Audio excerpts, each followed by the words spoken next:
So what's up guys? For today's video, may gagawin akong series na video about solar installation, DIY solar installation para makatipid, para matutunan nyo rin na makatipid sa kuryente.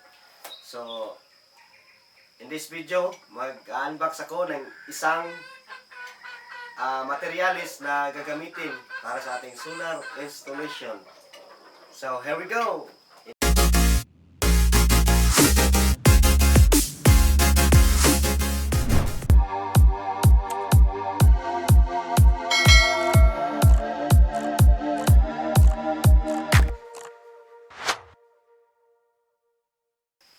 So, ngayon guys, habang nagkakape tayo, walang ibang magawa.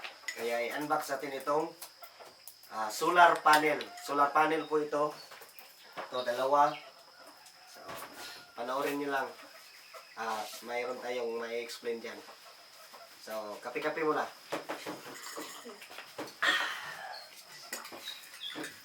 Gamit ang isang lumang kutsilyo, tatatarin itong lubid.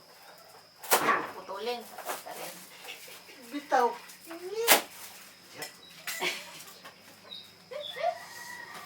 So, ito na. Ito na yung solar. Day, sun. Pag day, may sun. Solar panel. So, 100% quality solar modules. So, 100 watts. Mono. So, ang solar panel, mga kasitre, may dalawang uri.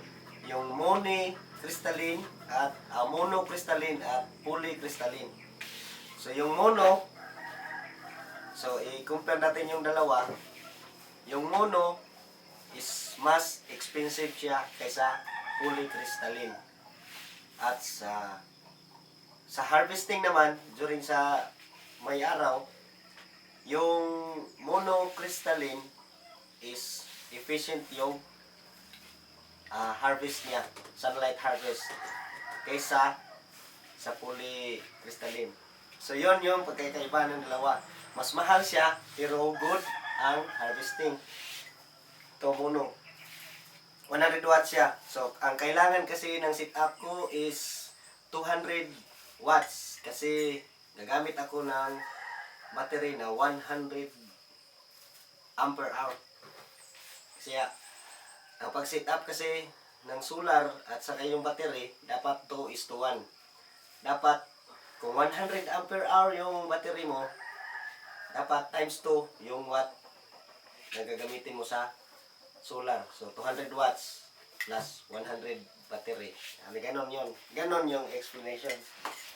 So, ito yung papakita ko sa inyo yung loob. So, isa lang muna yung bubuksan natin. Ito na yung scotch tape.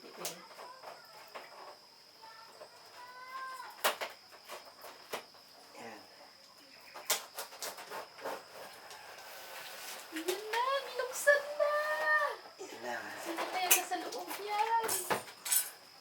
Oh! Nandyan si Catriona Gray! Ayan. Ay, frame man lang na Catriona Gray. Yes. Ito po ang hitsura ng monocrystalline. Yan. Pag poly, mayroon itong mga basta iba. Tapos, parang white. So, ito yun. So, para i-tester siya. So, para maging, kasi walang 200 watts na available doon sa nabilihan ko, i-series ko po ito. Series po ito. Series ang gagawin ko dito. Yung positive nito, ikukunik sa negative ng isa. Tapos yung dalawa, yung negative dito, ikukunik ko sa charge controller. Ayan.